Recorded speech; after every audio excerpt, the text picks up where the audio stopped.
사도 바울이 제 2차 전도 여행 기간을 AD 49년 50년부터 시작을 해서 52년 동안 한 것으로 전해지고 있고요. 이 기간에 사도 바울은 그의 일행들과 함께 빌립보 교회, 데살로니가 교회, 고린도 교회를 설립하게 됩니다. 그 중에서 고린도 교회가 시작되는 것을 기록하고 있는 사도행전 18장 5절 이하를 보면은요, 유대인들에게 예수는 그리스도라 밝히 증언하니 그들이 대적하여 비방하게 되므로 사도 바울은 이후에 이방인에게로 가서 복음을 전하겠다라고 뜻을 정하게 됩니다. 그리고 거기서 옮겨 하나님을 경외하는 디도 유수도라는 사람의 집에 들어갔고요. 그곳에서 고린도 사람이 복음을 듣고 믿어 세례를 받게 되었다라고 기록을 하고 있습니다. 그러므로 고린도 교회 구성원들 가운데 상당수는 유대인들이었겠지만은요, 대부분은 이방인이었다라는 것을 알 수가 있고요. 복음을 알지 못했던 고린도 교회 대부분의 구성원이었던 이방인들 성도들을 향하여 사도 바울은 1년 6개월을 고린도 지역에 머물면서 복음을 증거하고 또 복음을 가르치게 됩니다. 그리고 2차 전도 여행을 마치고 돌아왔는데 고린도 교회에 대한 안 좋은 소식들을 듣게 되고 또 고린도 교회 성도들도 사도 바울을 향하여서 여러 가지 목회적인 질문을 하게 되므로 사도 바울이 고린도전서를 기록을 해서 전달을 하게 되는데요. 고린도전서가 기록된 시기가 AD 55년경입니다. 그러므로 고린도 교회가 생겨지고 약 3, 4년 정도 지난 시점에서 고린도전서가 기록되었기 때문에 고린도 교회의 역사가 길지 않고 아주 짧다라는 것을 알 수가 있습니다. 우리가 다 경험으로 알고 있는 것처럼 사람의 변화가 그렇게 빠르고 쉽지 않습니다. 예수님의 제자들이 3년 동안 예수님을 따라다니면서 직접 예수님께 24시간 복음에 대해서 듣고 그 눈앞에서 기적이 일어나는 것들을 다 경험했음에도 불구하고 예수님께서 십자가를 지기 하루 전날 누가 크냐라는 논쟁을 벌인 것을 통해서도 우리 사람은 쉽게 잘 변하지 않는다라는 것을 알 수가 있습니다. 고린도 교회 성도들도 그러했습니다. 복음을 듣고 성령의 임함으로 거듭나서 하나님의 백성이 되고 교회 구성원이 되기는 했지만 1년 6개월이라는 짧은 시간 안에 복음을 다 전달받은 것도 아니고 또 그들이 신앙에 추구하는 바가 성경이 말하는 방향과 좀 달랐기 때문에 하나님의 말씀이 그들 가운데 더디 들어오게 되었고요. 변화는 쉽게 일어나지 않게 되었습니다.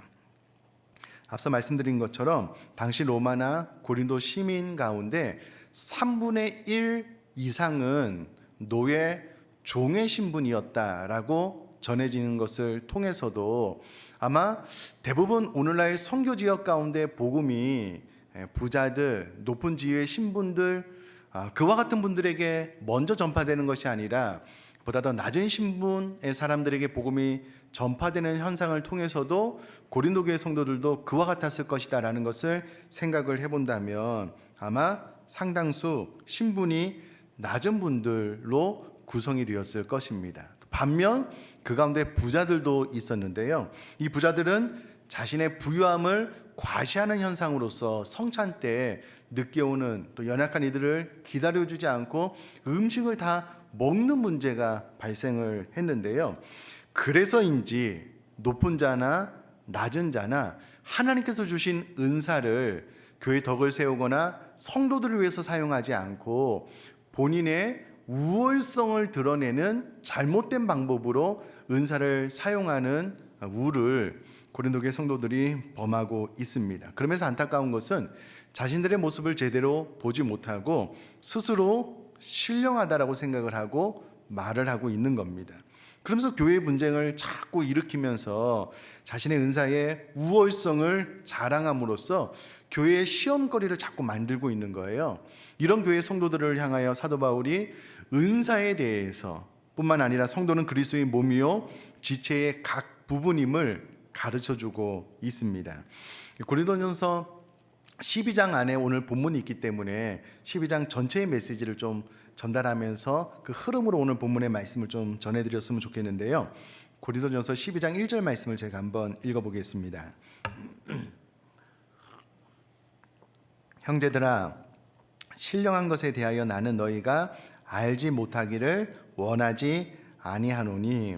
사도 바울이 알지 못하기를 라는 부정적인 의미의 말과 원하지 아니한다라는 이중 부정적인 표현을 통해서요, 고린도 교인들이 반드시 알아야 된다라는 내용을 전달해 주고 있는데, 그것이 바로 신령한 것, 이와 같은 것들에 대해서 너희들이 확실히 모르기 때문에 지금 고린도 교회 안에 여러 가지 문제가 일어나고 있기 때문에 신령한 것들에 대해서 너희들이 정확하게 좀 알았으면 좋겠다라고 이야기를 해주고 있습니다. 그러면서 2절 말씀에요, 너희도 알거니와 너희가 이방인으로 있을 때 말 못하는 우상에게로 끄는 그대로 끌려갔느니라 라는 말을 통해서 그들이 예수 그리스도를 믿기 전에 이방인이었고요, 이방신을 섬기면서 우상이 끄는 그대로 끌려갔던 사람들임을 상기시켜주고 있습니다. 그러면서 너희들이 좀 더 옛 생활을 기억하면서 겸손했으면 좋겠다라는 메시지와 더불어서 플러스 3절 말씀에 성령으로 아니하고는 누구든지 주시라 할 수 없다라는 말을 통해서요, 이 고린도 교회 성도님들 가운데 상당수가 이방인이었는데 그들이 이교도 우상을 섬겼던 자였음을 상기시키면서 너희들의 과거에 우상을 섬기면서 그들이 행했던 행위가 무엇이냐면요, 이교도의 경험을 생각하면서 열광적인 양상을 띠고 외부적으로 나타나는 현상들이 강하고 확실할 때만 뭔가 신앙에 열심히 있었던 것을 자꾸 생각하면서 고린도 교회 안에서도 이와 같이 은사가 폭발적으로 임해서 외형적으로 드러나는 것이 화려했을 때에 신앙이 열심히 있다, 우월하다라고 생각하는 그 생각은 틀렸다는 거예요. 누구든지 성령으로 아니하시고는 주시라 할 수 없기 때문에 예수님을 주라 고백하는 모든 사람들에게 이미 성령이 임했다, 외형적으로 드러나는 은사가 중요한 것이 아니고 이미 성령이 임함으로 예수님을 주시라고 시행하기 때문에 그 모든 사람들에게는 성령이 임했다, 외형적으로 드러나는 어떤 은사가 중요한 것이 아니다라고 3절에 이야기를 해주고 있습니다. 그러면서 4절부터 6절까지는 너희들이 가지고 있는 은사, 직분, 사역 다 한 성령, 한 주님, 한 하나님으로부터 온 것이다 라고 이야기를 해주면서 7절에 각 사람에게 성령을 나타내심은 유익하게 하려 하심이라 라는 말씀을 통해서요, 너희들이 은사를 받은 것을 너희들의 우월함을 자랑하는 것으로 사용을 하려고 하는데 그렇지 않다. 하나님께서 너희들에게 은사를 주신 것은 교회 성도님들을 섬기고 교회 덕을 세우면서 유익하게 하기 위함이다 라고 은사에 대해서 잘 알려주고 있습니다. 그리고 나서 계속해서 11절 말씀에 이 모든 일은 같은 한 성령이 행하사 그의 뜻대로 각 사람에게 나눠주시는 것이니라 라는 말씀을 통해서 우리 모두가 받은 은사와 직분은 하나님의 뜻에 의해서 하나님께서 각 사람에게 가장 적절하게 나눠준 것이기 때문에 우리들의 열심으로 받은 것이 아니다. 그러므로 내가 어떠한 은사를 가지고 있었던 자랑하고 그것으로 말미암아 내가 우월감을 가져서는 안 된다 뿐만 아니라 하나님은 하나님의 주권에 의해서 하나님의 뜻에 의해서 각 사람에게 맞는 은사를 나누어 주셨는데 누구는 더 눈에 띄는 은사를 받았다고 우월해하고 누구는 그렇지 않은 은사를 받았다고 낮은 자존감으로 신앙생활을 하면 하나님께서 하나님의 뜻대로 너희들에게 은사를 나누어 주셨는데 하나님의 뜻, 하나님의 절대 주권을 인정하지 못하겠다는 말과 동의어다, 그런 생각은 바르지 않은 것이다 라고 이야기를 해주고 있습니다. 저도 한때 신학생 때 방언의 은사를 받고 싶은데 방언의 은사를 잘 못 받은 거예요. 그래서 뭔가 좀 성도님들 가운데 많은 분들은 이제 방언의 은사를 받아서 기도를 했거든요. 근데 저는 방언의 은사를 받지 못해서 좀 마음이 좀 안타까운 시간들이 있었는데요. 하나님의 주권에 의해서 그분에게 가장 적절할 때에 은사를 주시는데 하나님의 절대 주권을 인정하지 않은 거예요. 의심한 거예요. 왜 나에게는 이렇게 방언의 은사를 주지 않냐고. 지금 고린도 교회 성도님들 안에 이와 같은 문제가 일어나고 있는데, 그와 같은 생각은 하나님의 절대 주권에 의해서 하나님의 자의로 기쁘신 뜻에 의해서 직분과 은사를 나눠주고 있는데, 그것을 정면으로 부인하는 행위이기 때문에 그런 생각을 절대 가지면 안 된다 라고 교훈을 해주면서 나아가서 12절에 몸은 하나인데 많은 지체가 있고 몸의 지체가 많으나 한 몸인가 같이 그리스도도 그러하니라 라는 말을 통해서 우리는 예수 그리스도를 믿고 거듭남으로 머리 대신 예수님으로 하여 밑으로 몸과 각 지체를 이루는 한 가족, 한 몸이다 라고 이야기를 해주고 있습니다.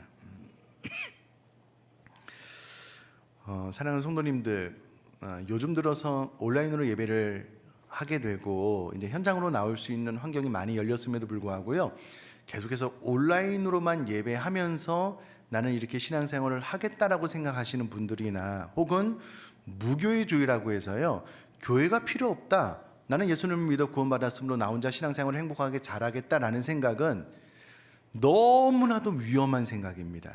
반성경적인 생각인 거예요. 성경은 분명히 몸은 하나인데 많은 지체가 있고 몸의 지체가 많으나 한 몸인가 같이 그리스도도 그러한다. 우리 모두가 다 예수 그리스도 안에서 한 몸, 한 지체로서, 한 가족으로서 신앙생활을 하면서 하나님께서 우리에게 주신 은사들을 교회의 덕을 세우며 타인을 돌보고 섬기는 일에 사용해야 되는데, 나는 나 홀로 신앙생활하면서 온라인으로 예배하면서 은혜 받겠다, 나는 교회 나가지 않아도 나는 구원받았다, 전혀 성경적이지 않은 반성경적인 생각입니다. 오늘 이 말씀을 통해서 그 생각을 반드시 바꿀 수 있게 되기를 주님의 이름으로 부탁드립니다. 성경이 정확하게 우리는 한 몸이고 하나님께서 왜 우리에게 은사와 직분을 주셨냐면 서로 잘 섬기게 하기 위해서이다 라고 이야기를 합니다. 교회가 좀 약간 추운 것 같으니까는요, 에어컨을 조금만 좀 조절해 주시면 감사하겠습니다. 예. 더하여서 19절 20절 말씀 보니까는요, 만일 다 한 지체뿐이면 몸은 어디냐, 이제 지체는 많으나 몸은 하나라 라는 말씀을 통해서 지체의 다양성을 인정해야 된다라는 부분입니다. 계속해서요, 오늘 본문으로 들어와서 21절 말씀을 제가 한번 읽어보면은요, 눈이 손더러 내가 너를 쓸데없다 하거나 또한 머리가 발더러 내가 너를 쓸데없다 하지 못하리라 라고 기록을 하고 있습니다. 사랑하는 성도님들, 누가복음 10장 2절 말씀 보면은요, 이르시되 추수할 것은 많되 일꾼이 적으니 그러므로 추수하는 주인에게 청하여 추수할 일꾼들을 보내주소서 하라 라고 기록이 되므로써 우리는 이 말세지 말에 교회 가운데 함께 추수할 수 있도록 많은 일꾼들이 교회 안에 세워지고 들어올 수 있도록 기도하는 것은 예수님께서 명령하신 것이기 때문에 그렇게 하는 것이 맞습니다. 그런데 내가 신앙생활을 하는 가운데 우리 순식구 가운데 연약한 성도가 오는 것은 싫다, 손이 많이 가는 성도와 내가 순생활을 같이 하는 것은 싫다, 뭔가 좀 돌봄이 많이 필요한 초신자가 오는 것은 싫다, 뭔가 좀 연약하고 뭔가 좀 부족해서 많은 관심과 에너지를 흘려보내야만 되는 성도들과 함께 신앙생활, 순생활을 하는 것은 싫다라고 생각하는 것은요, 너무나도 위험한 생각입니다. 너무나도 위험한 생각이고 이것도 반성경적인 생각입니다. 여러분, 정확하게 21절은 이렇게 이야기를 합니다. 눈이 손들어 내가 너를 쓸데없다 하거나, 너 신앙생활 왜 그렇게 해? 너 보니까 인격이 파탄이 맞은 것 같아, 너 정말 제대로 되지 못한 것 같아, 나는 너랑 같이 신앙생활 하기 싫어, 이런 이와 같은 말을 그 누구도 감히 하시면 안 되는 겁니다. 교회 공동체는 한 지체이고 한 가족이기 때문에 그렇습니다. 사랑하는 성도님들, 집에 응애하고 신생아가 태어났는데요, 이 아이에게 얼마나 많은 돌봄이 필요합니까? 근데 우리가 그 어린아이 보고 신생아 보러, 야, 너 왜 이렇게 아빠 말을 못 자게 하는 거야? 왜 이렇게 맨날 뭐 저 달라고 그러고 뭐 먹을 거 달라고 그러고 잠도 안 자고 힘들게 하는 거야? 나 너 필요 없어 라고 말하는 부모님이 누가 있겠습니까? 근데 감히 교회 안에서 우리는 한 몸이고 한 지체이고 한 가족인데 나 너 싫어? 나 너 필요 없어? 너 쓸데없어? 이렇게 말하면 안 된다는 거예요. 근데 고린도 교회 안에 이와 같은 문제가 있었기 때문에 사도 바울이 이야기를 해주기 때문에요. 여러분 절대 그와 같은 생각은 갖지 마시고요. 여러분 그것은 마귀가 주는 생각입니다. 하나님께서 주시는 마음이 아니기 때문에 오늘 본문 말씀을 아멘으로 잘 받으셨으면 좋겠고요. 22절, 23절 말씀 제가 읽어보면은요. 그뿐 아니라 더 약하게 보이는 몸의 지체가 도리어 요긴하고 우리가 몸에 덜 귀히 여기는 그것들을 더욱 귀한 것들로 입혀주며 우리 아름답지 못한 지체는 더욱 아름다운 것을 얻느니라 그런즉 이다라고 기록을 하고 있습니다. 교회 안에서 쓸데없는 것으로 치부되고 경멸을 받는 세 부류가 있다라고 이야기를 하고 있는데요. 첫 번째 22절에 언급된 것은 더 약하게 보이는 지체이고요. 23절에 언급된 두 번째가 덜 귀히 여기는 지체, 세 번째도 역시 23절에 아름답지 못한 지체입니다. 첫 번째 부류인 더 약하게 보이는 지체는요, 원어로 보니까 실상은 그렇지 않지만 그렇게 보인다는 뜻이에요. 그러므로 고린도 교회 성도님들 안에 뭔가 본인이 영적으로 탁월하다, 뛰어나다, 성숙하다라고 생각한 이들 가운데 너무나도 보잘게 보이기는 약하게 보이는 지체가 있는 거예요. 근데 원어로 보면 실상은 그들이 약한 지체가 아니에요. 근데 그렇게 보인다는 거예요. 왜? 나의 교만 때문에. 그러면 여러분 절대 교회 가운데 더 약한 지체, 뭔가 좀 부족하다, 모자란다 그렇게 생각하시면 내가 교만하다 라고 생각하고 내가 겸손한 마음으로 마음을 바꿔야 되겠고요. 자, 두 번째 부류는 덜 귀히 여기는 지체입니다. 자, 그런데 23절 말씀 보니까는요, 우리가 몸에 덜 귀히 여기는 그것들을 더욱 귀한 것들로 입혀주며 라고 기록이 되어져 있습니다. 여러분, 우리 인류의 조상인 아담과 하와가 선악과를 따먹는 죄를 지음으로 눈이 밝아져서요, 서로 벌거벗었음을 보게 됩니다. 수치심을 느끼게 되므로 무화과 나무 잎을 엮어서 치마를 해 입었는데요. 하나님 편에서 보시기에는 하나님의 명령을 어긴 거예요. 죄를 지었잖아요. 근데 저 구석에서 초라하게 무화과 나무 잎을 엮어서 숨어 있는 거예요. 하나님께서 너무 안타깝게 여기셔서 가죽옷을 지어서 입히시잖아요. 물론 이제 피로 인한 용서에 대한 신학적인 개념도 있지만 하나님 편에서 봤을 때는 따뜻한 사랑과 배려이거든요. 하나님께서 고린도 교회를 세우실 때요, 수치감을 느끼는 보잘것없는 성도들을 부르셔서 하나님의 백성 삼아 주시는 놀라운 변화의 복을 주셨습니다. 제가 고린도전서 1장 26절로 29절까지 말씀을 한번 읽어볼게요. 형제들아, 너희를 부르심을 보라. 육체를 따라 지혜로운 자가 많지 아니하며 능한 자가 많지 아니하며 문벌 좋은 자가 많지 아니하도다.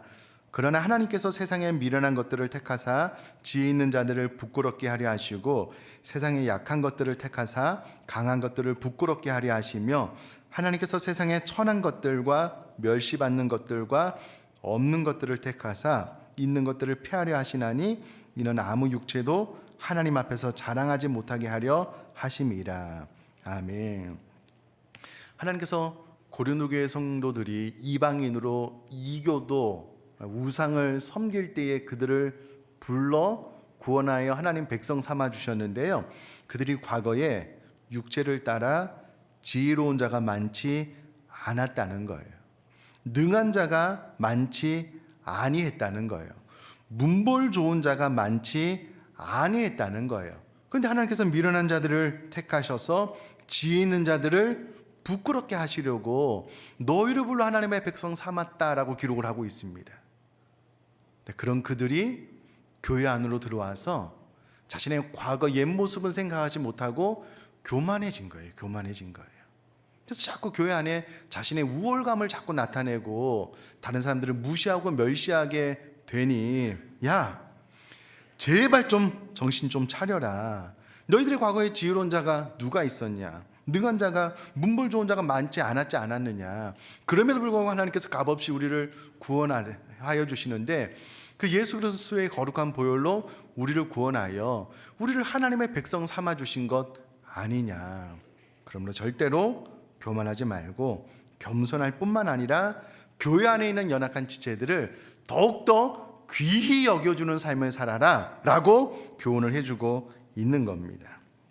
자, 나아가서요 24절 25절 말씀도 제가 한번 읽어보면요, 우리 아름다운 지체는 그럴 필요가 없느니라. 오직 하나님이 몸을 고르게 하여 부족한 지체에게 귀중함을 더하사 몸 가운데서 분쟁이 없고 오직 여러 지체가 서로 같이 돌보게 하셨느니라. 아멘. 하나님이 몸을 고르게 하여서요 부족한 지체에게 귀중함을 더하사 몸 가운데 분쟁이 없고 서로 같이 돌보게 하셨다라고 기록을 하고 있는데, 안타깝게도 고린도 교회 안에 많은 분쟁이 있었거든요. 누가복음 11장 17절 말씀 보면 예수께서 그들의 생각을 아시고 이르시되 스스로 분쟁하는 나라마다 황폐하여지며 스스로 분쟁하는 집은 무너지느니라 라고 기록이 되어져 있습니다. 여러분, 교회 안에 분쟁이 계속되면은요 나라도 황폐하여지고 집도 분쟁으로 말미암아 무너지게 되므로 교회 안에 계속해서 어떤 분쟁이 있다면 교회도 황폐해지고 무너질 수밖에 없는 거거든요.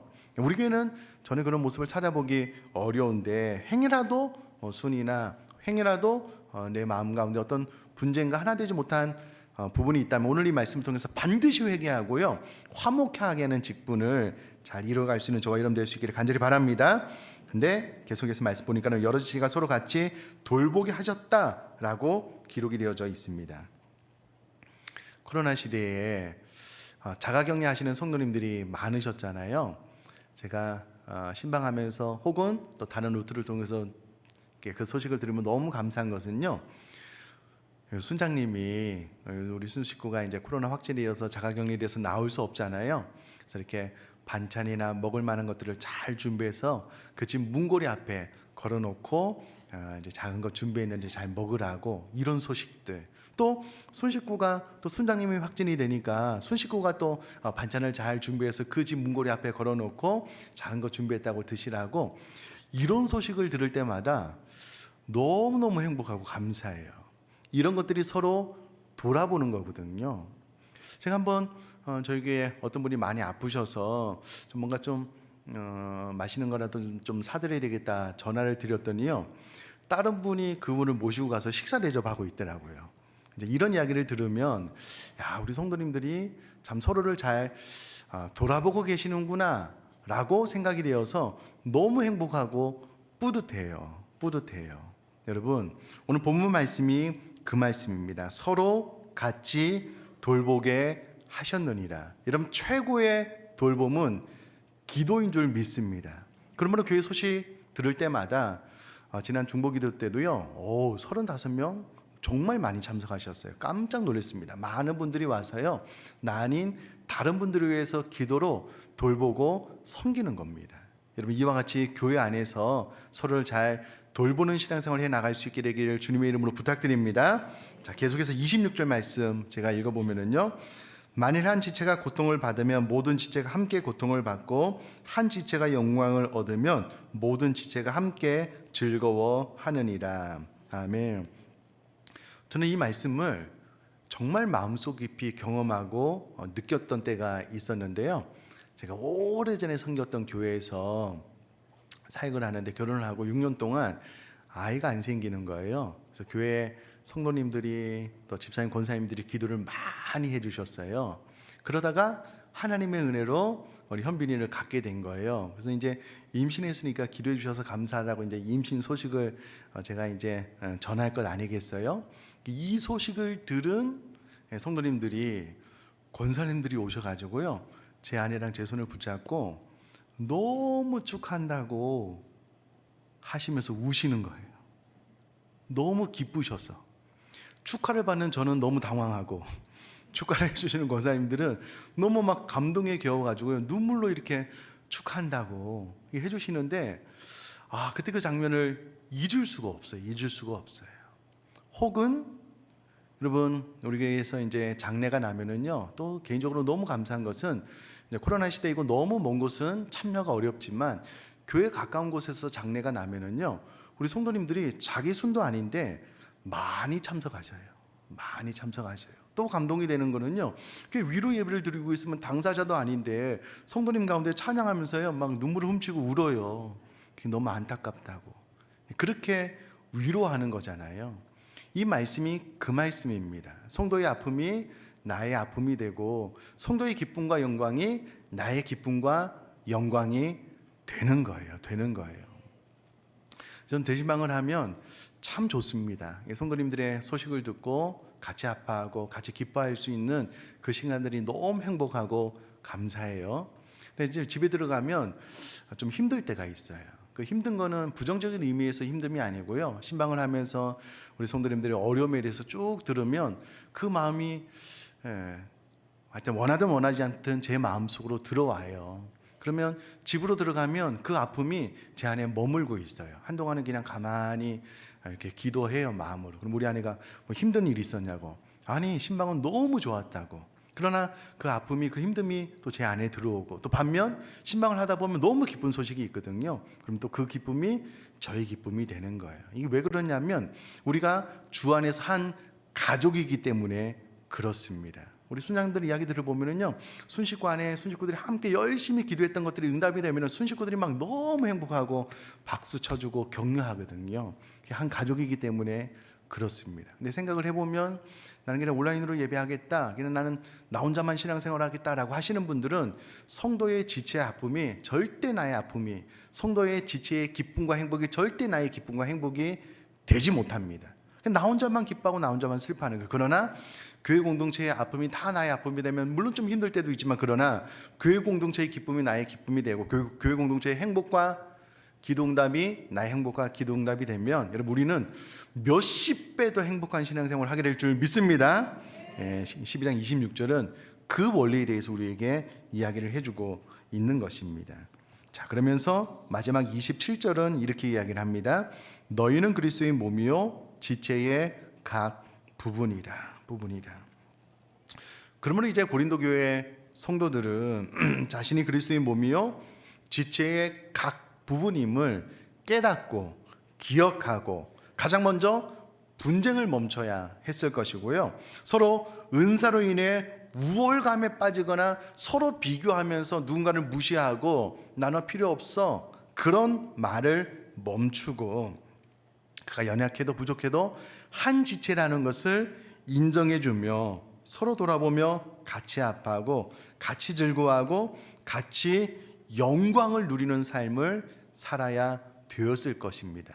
자, 이것을 우리 의정부 비전교회 그대로 적용을 해보면 우리 교회 모든 성도님들이 이제는 우리 모두는 그리스도의 몸이요 그리스도의 몸의 각 지체다라는 것을 기억하고, 이전에도 잘하고 계시지만 이후로도 서로 더 돌아보는 신앙생활과 서로의 아픔이 나의 아픔이 되고 서로의 기쁨과 영광이 나의 기쁨과 또 영광이 되는 한 공동체, 한 가족으로서의 신앙생활을 해나갈 수 있게 되기를 주님의 이름으로 축복합니다.